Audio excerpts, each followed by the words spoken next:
شاكيرا وبيكي لسه موجودين في قوائم اهتمامات الناس حول العالم هذه الأيام، والسبب تطورات قصتهم وتبادل ردات الفعل.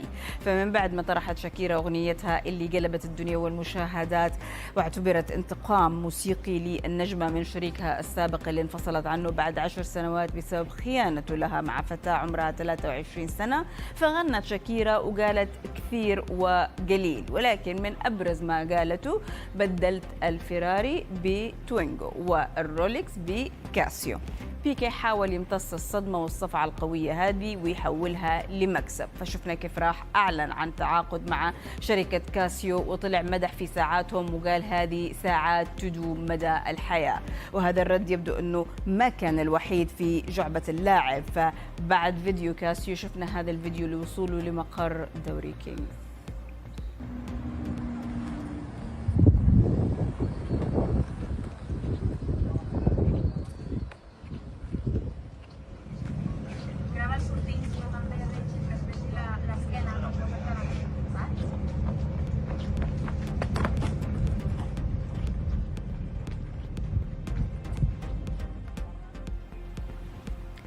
مثل ما شفتوا في الفيديو، بيكي وصل يعني لمقر دوري كينغز بسيارة توينغو، هي السيارة اللي بتصنعها رينو، وشبهت شاكيرا صاحبة بيكي الجديدة فيها في الأغنية لما قالت له بدلت فيراري بتوينغو. طبعا قصدها انه هي شاكيرا الفيراري، وبيكي رد بانه ظهر سايق توينغو.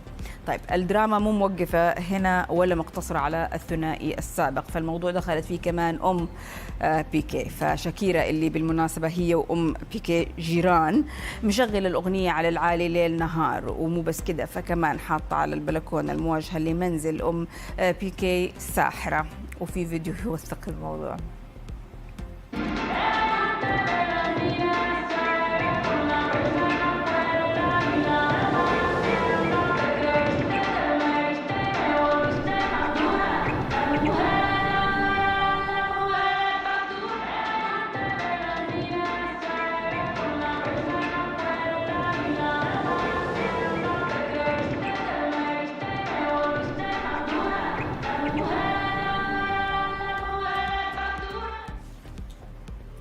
في تقارير بتقول انه ام بيكي طلبت من فريق شاكيرا يقولوا لها تشيل الساحره وتوقف الاغاني، وانه شاكيرا رفضت. عموما علاقه الثنائي من زمان مو قد كده، وكان في كلام انه يعني الام كانت معارضه علاقتهم كون شاكيرا اكبر من ابنها باكثر من 10 سنين، وكانت شايفه انه شاكيرا مهتمه بمسيرتها الغنائيه اكثر من ابنها.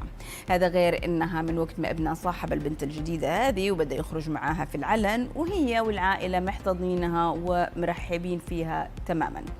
طيب، وغير كل هذا شاكيرا على حساباتها مو ساكته وجالسه كده تتفرج على بيكي وردوده، لا، فهي مشغل الحسابات احتفالات وتفاخر بالأغنية الجديدة وأرقامها القياسية. فالأغنية صار عليها أكثر من 124 مليون مشاهدة، ومحتلة صدارة ترند يوتيوب من لما نزلت. فشاكيرا نزلت بوست قالت فيه إنها ما تصورت أبدا إنها تحقق الرقم 1 وعمرها 45 سنة وبأغنية بالأسباني، وقالت إنه هذه الأغنية كانت منفس وراحة لها، وإنه نفسها تحضن كل نساء العالم اللي بيساندوا وبيدافعوا عن بعض، ومو النساء اللي بيحطموا وبيحسسوا بعض انهم مو مهمين.